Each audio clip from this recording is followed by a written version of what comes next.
Joining me, someone that knows a thing or two about all this and more, Senator John Hoeven from the great state of North Dakota.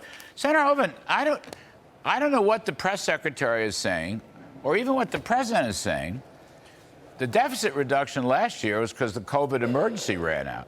But basically, the CBO is saying, even if the White House won't, the CBO is saying spending and deficits and borrowing go up every year for the next 10 years by a lot. So how does Biden think he's going to get away with all this?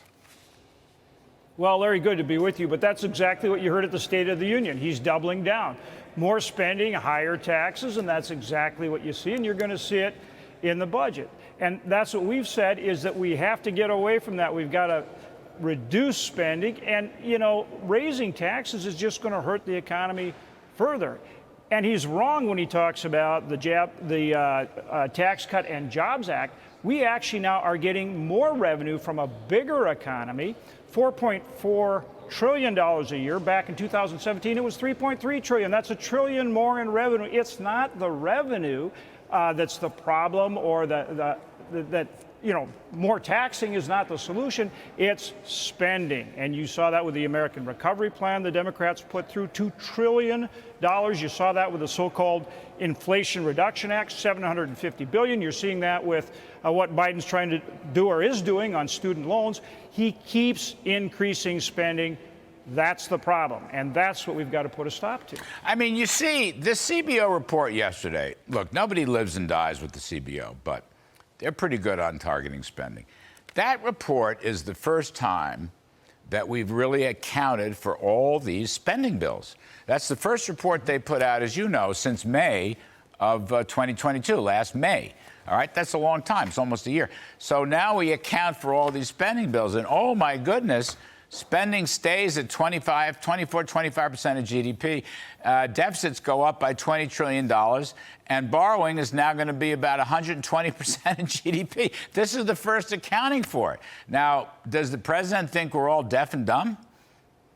Well, he's doing exactly what you said. He's taking the COVID spending, the emergency spending, and as that rolls off, he's saying, you know, he's taking credit for deficit reduction. That's ridiculous, because he's increasing spending to replace it. So he continues with those deficits because he continues to increase spending. We've got to hold the line and reduce spending, then at the same time come forward with pro-growth economic policies. For example, we've talked about energy, meaning less taxes, less regulation, grow this economy. That creates more revenue. And let's talk about this for a minute, Larry. The cruelest tax of all is inflation. Yes. And the Biden policies are creating inflation, and that hits the lowest income people the hardest. Go to the energy policy. You know, he's driving up energy prices, and that's driving up inflation, whether it's at the gas pump, whether it's food, whatever it is. It's the Biden policy is doing it, and that's a tax on everyone. So again, we've got to get away, and he doubled down in that approach in the State of the Union. You saw it, more of the same coming in this budget.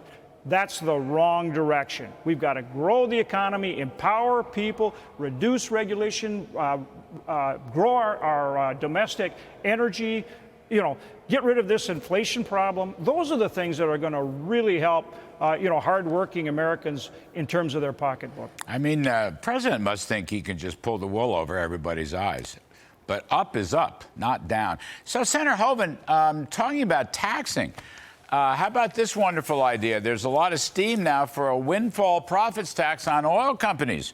You're from the great state of North Dakota, which is famed for its fracking of oil and natural gas, and they want to tax it with some bizarre redistribution scheme. What do you make of that? Well, I would quote President Ronald Reagan, where first he said, "There you go again." And then he also said, if you want less of something, you tax it and you regulate it. So here we go again.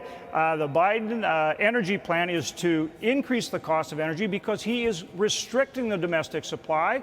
Less supply means higher prices. And as I just said, that hits, hardworking Americans, when they go to fill up their gas tank or they buy food, they really feel it. And that is brought to them by the Biden energy plan. And he wants to do more of the same. You know, that's the stupidity of it is mind-boggling. I was reading, well, I don't like to mention names, but one of the senators from Rhode Island was going on about these greedy oil companies. So if he hadn't stopped oil and gas drilling, I mean, we're still well 1 million barrels plus below where we were pre-COVID. If he hadn't stopped that, then the prices wouldn't have gone up. And it's the prices going up because he stopped it that's caused significant profits. I mean, that's the business these companies are in. They buy and they produce, buy, and sell oil. So stop blaming them. Go to the source of it. The stupidity is mind-boggling. If you want to get them down, let's get lower prices. Then let's produce more. I don't know. Does this sound? It's just to me very simple. Maybe it's too complicated. I don't know, Senator. You know, right on, it's supply and demand. He is restricting the supply, and so that's pushing up the price. And then he goes and he takes oil out of the strategic petroleum reserve to try to make up the difference. I mean, you just can't make this stuff up. It is absolutely creating the problem that we have with inflation, his energy policies. I got one more, Senator Hoeven, for you. Another brilliant idea. The EPA is going to run a $27 billion green bank, a climate bank, okay? Now, this sounds to me like something very mischievous, handing it out to Green New Deal groups that happen to sign up for Democratic politicians or whatnot. You know where I'm going on this. This is a potential slush fund. Do we need another government bank? I mean, it's kind of like we have Fannie and Freddie for housing, and then we're going to have this green bank or climate bank. What's going to happen here? This sounds like it's got mischief and corruption written all over it. Larry, it goes to exactly what we're talking about. It is more government spending. Okay, more government spending is creating those deficits, causing inflation, and it is, again, working against producing more energy from all sources by allowing the market to do it, producing more oil and gas, which, again, would help bring prices down. So it's just more of the same. That's what I'm saying. It's more about big government, about taxes, it's about spending, and that's what's hurting our economy, causing the inflation right now. And I got one last one for you. Our friend David Malpass has resigned from the World Bank, and they're going to replace him with somebody who's a radical greenie. So they want to turn the World Bank into a global climate bank, okay? Ruin the credit, make terrible loans, government to government, so we basically guarantee corruption. What do you make of that? You know this is coming. They're going to put, if it's not John Kerry, it's going to be John Kerry's cousin. It's more of this Green New Deal, you know, and across the board. Matter of fact, as you know, we talked about. He's even now talking about for our Defense Department having them track their greenhouse gas emissions when they make a tank or an aircraft or munitions. I mean, this stuff makes no sense, but it's pervading everything this Biden administration is doing, and it's hurting the country. A greenie tank. I love that. The thought of a greenie tank. Senator John Hoeven, I don't know. There's a lot to commiserate over, but better times are coming. Keep the faith. Better times are coming.